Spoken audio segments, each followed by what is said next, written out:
I would teach you how to think correctly.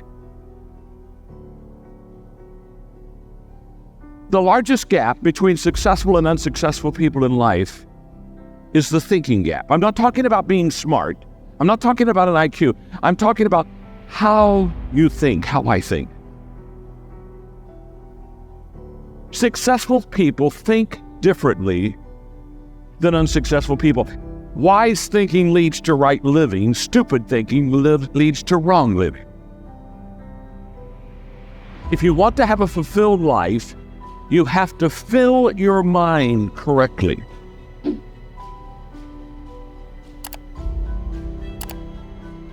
Motivation is like love and happiness. It's a byproduct. When you're actively engaged in doing something, it sneaks up and zaps you when you least expect it. You're more likely to act yourself into feeling than to feel yourself into action. So act. Whatever it is that you know you should do, do it. In other words, go from hype to habits. Because we overestimate the event and we underestimate the process. Get motivated, go do it. Everything worthwhile is uphill. You see, every dream that you've ever had, it's all uphill. If you have a great relationship with somebody, you had to work on it. It's uphill. If you build a wonderful business, guess what? It was uphill. If you've made the right decisions, they're not easy, are they? It's uphill.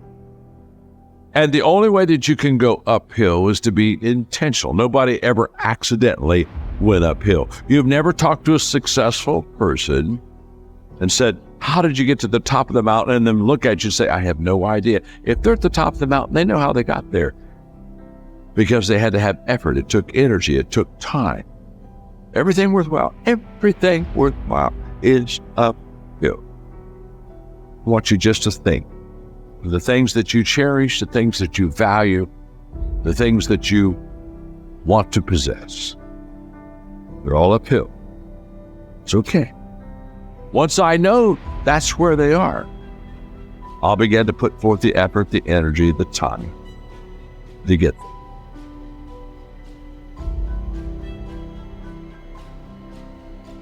People that are knowledgeable about habits say that it takes 30 days for a habit to become a habit. In other words, you and I can't, in 1 or 2 days, develop a habit. It takes a long time. In fact, I am prone to think it takes a little longer than 30 days.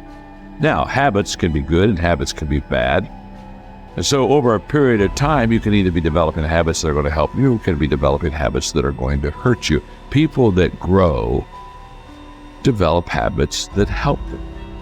The great value of a good habit is you don't have to think about it. That's why it's a habit. In other words, once you begin to, over days and times and periods, begin to practice something that is good, after a while it becomes automatic to you. It becomes who you are. In fact, I always tell people, practice a good habit long enough to make it yours. And once it's yours, now it's automatic. Every day, you'll do what you should do. You see, when you manage something, you do so to keep it going. Well, you don't need to keep time going. You don't even need to watch it. You can be completely unaware of it. You can go to sleep. Doesn't matter. Time just continually moves. Doesn't need you. It doesn't need me. It just keeps moving. We don't need to do time management because there's nothing to manage. It's automatic. It continually moves. What we need to do is priority management. With the time that is continually slipping away from us, we need to manage our priorities to maximize the time we have. So don't manage your time, maximize your time. How? By doing the things that are the most important to do at that moment. Make every day your masterpiece.